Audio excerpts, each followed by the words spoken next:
ముఖ్యమంత్రి గారు చెప్పిన మాట ఒకటే, ప్రతి మహిళ తన భర్తతో పిల్లలతో ఆనందంగా ఉండి కట్టమని.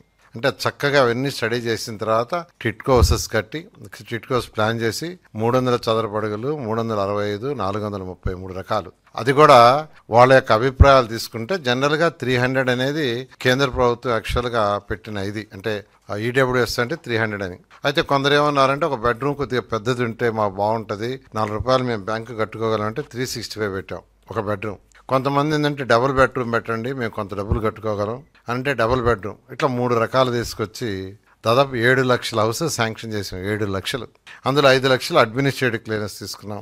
4,54,706కి టెండర్ పిలిచాం.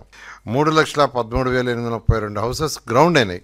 మిగతావి కూడా గ్రౌండ్ అయిపోయాయి. జస్ట్ సైట్స్ హ్యాండ్ ఓవర్ చేయడం ద్వారా కలెక్టర్స్ డిలే వల్ల అవి గ్రౌండ్ కావాలి అంతే. ఇలాంటి గ్రౌండ్ అయిపోయాయి. అంటే 4,54,000 ఇళ్ళకి సైట్ చూసి యాక్చువల్గా టెండర్ పిలవడం జరిగింది.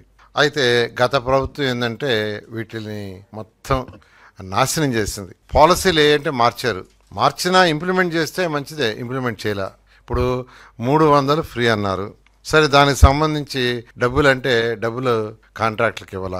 తర్వాత 430 చదరపు అడుగుల ఇళ్ళు వాళ్ళకి బర్డెన్ కాకూడదని రాష్ట్ర ప్రభుత్వం కేంద్ర ప్రభుత్వం కలిసి 3.9 లాక్ ఇస్తే, రాష్ట్ర ప్రభుత్వం కేంద్ర ప్రభుత్వం 3.9 ఇస్తాం, మీరు 1 లాక్ అడ్వాన్స్ పెట్టుకోండి, మిగతాది బ్యాంక్ లోన్ ఇస్తే బ్యాంక్ లోన్లో కట్టుకోమని పెట్టి గత ప్రభుత్వం వచ్చి 1 లాక్ కాదు 50,000 చేయడానికి జీవో ఇచ్చింది 2021లో.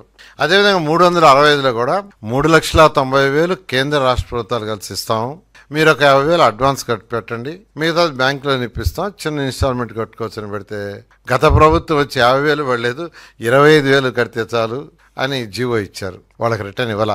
ఎక్కడికి పోయినా ఈరోజు మాకు డబ్బులు వెనక్కి అంటున్నారు. 2021లో జీవో ఇచ్చారు. ఇలా గత ప్రభుత్వం అన్ని అవకతవకలే, ఏది కూడా సక్రమంగా చేయలే.